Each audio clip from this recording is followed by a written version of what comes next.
என் பின்னால் நிற்கிற இந்த காரு ஃபோர்டு நிறுவனத்தால் 1902 உருவாக்கப்பட்டது. முதல்ல இது காரா அப்படின்னு நீங்கள் சந்தேகப்படக்கூடாது.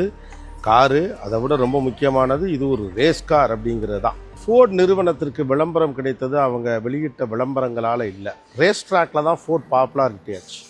எப்படின்னா, இந்த ரேஸ் காரை ஃபோர்டு தயாரிக்கிறாரு, ஆனால் பயங்கர டேஞ்சரஸான கார், இது ரொம்ப வேகமாக போகும், சேஃப்டிலாம் அவ்வளோ இல்லை. ஸோ ஃபோர்டுக்கே அந்த வண்டியை ஓட்டுறதுக்கு பயம், அதனால் அவர் ஒருத்தரை ஹையர் பண்ணார். இந்த பார்னே ஓல்ஃபீல்ட் அப்படிங்கிறவர் தான் இந்த வண்டியை ஓட்டுவதற்கு தேர்வு செய்யப்பட்ட ரேசர். இன்ட்ரெஸ்டிங்கான விஷயம் என்ன தெரியுமா, இவர் கார் ஓட்டுறவர் கிடையாது, பைக் ரேசர். ஆனால் அவர் தான் துணிச்சல் அந்த வண்டியை ஓட்டுறதுக்காக வந்தார். பயங்கர ரஃப்பான இந்த வண்டியை வேகமாக ஓட்டினார், அதனால் அவர் பிரபலம் அடைஞ்சார். பாருங்கள், இதான் ஸ்டேரிங், இதை பிடிச்சி ஓட்டியிருக்காப்புல. இன்றைக்கி உலகத்தில் இருக்கக்கூடிய எல்லா பெரிய கார் நிறுவனங்களும் அவங்களுக்குன்னு ஒரு ரேசிங் டீம் வச்சுருக்காங்க, ரேசிங் டிவிஷன் வச்சுருக்காங்க. அவங்கெல்லாம் நீங்கள் இந்த கார் ரேஸ்லாம் பாருங்கள், பயங்கரமாக எல்லாம் பாப்புலராக அந்த பிராண்ட்ஸ் எல்லாம் இருக்கும், பயங்கர செலவு பண்ணி பண்ணுறாங்க. ஏன்னா ரேசிங் ட்ராக்கில் வண்டிகள் ஓடுகிற போது ஏற்படுத்தக்கூடிய அந்த இம்பேக்ட் இருக்குல்ல, அதுதான் அந்த நிறுவனங்களுக்கான பெரிய அட்வர்டைஸ்மெண்ட் இம்பேக்ட். அதனால தான் இன்றைக்கி எல்லா கம்பெனிஸும் ரேசிங் டீம்ஸ் வச்சுருக்காங்க, ரேசிங் கார்ஸ் வச்சுருக்காங்க. இதுக்கான அச்சாரத்தை போட்டது அண்ணே ஹென்ரி ஃபோர்டு தான். ஆனால் வெதை நான் போட்டது. எல்லா அமெரிக்கர் கையிலும் ஒரு கார், இதுதான் ஃபோர்டோட பிக்கஸ்ட் விஷன். இந்த விஷனை வரவேற்றவங்களும் உண்டு, இது ஒரு பைத்தியக்காரத்தனம்னு சொன்னவங்களும் உண்டு. ஃபோர்டு ஒன்று சொல்லுவார், ஒன்று நடக்கும்னு நினச்சாலும் நடக்காதுன்னு நினச்சாலும் அதுதான் சரி, ஏன்னா நீ நினைக்கிறது தான் நடக்கணும். கடைசியில் அந்த ஆள் நினச்சதான் நடந்துச்சு. 1903 ஹென்ரி ஃபோர்டு இந்த ஃபோர்டு நிறுவனத்தை சில முதலீட்டாளர்களோடு சேர்ந்து ஆரம்பிக்கிறது. ஆனால் வண்டி மூவ் ஆகலை.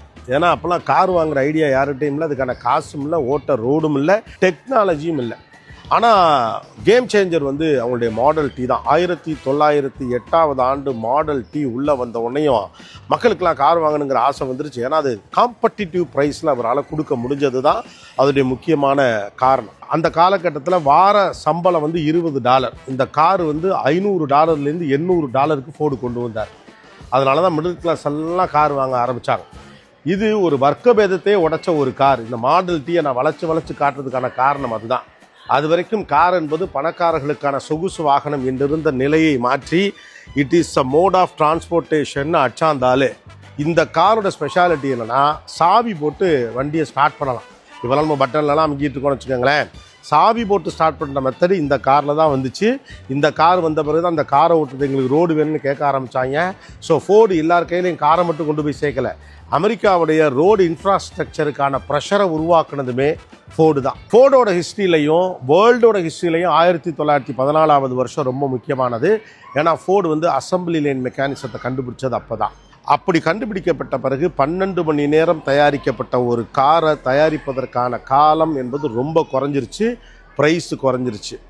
இன்றைக்கும் உலகம் முழுக்க ஃபாலோ பண்ண விடுது அப்படிங்கிறது இந்த கிரேட்டஸ்ட் அசம்பிளி லைன் மெக்கானிசம் தான். சமீபத்தில் நான் சோப் ஃபேக்ட்ரியில் போய் உங்களுக்கு ஒரு வீடியோலாம் வ்ளாக் பண்ணியிருந்தேன்ல, அதில் கூட அவங்க அசம்பிளி லைன் மெக்கானிசம் தான் பண்ணுறாங்க அப்படிங்கிறத நான் சுட்டி காட்டியிருந்தேன். ஏன் அப்படின்னா, காரை போய் 10-15 பேர் சேர்ந்து ஒன்றா பண்ணிகிட்டு இருந்தது போக எல்லாரும் அங்கங்கே நிற்பாங்க, பார்ட்ஸ் மூவ் ஆகிட்டே இருக்கும், அசம்பிள் பண்ணிகிட்டே இருப்பாங்க, கடைசியில் கார் வெளியில் வந்துடும். அப்படி காரை பல்காக மாசாக ப்ரொடியூஸ் பண்ண ஆரம்பித்த உடனேயும் விலையை இன்னமும் அவரால் குறைக்க முடிஞ்சுது. வாங்கக்கூடிய தன்மை இருக்கக்கூடிய மக்களால் அதை வாங்க முடிஞ்சுது.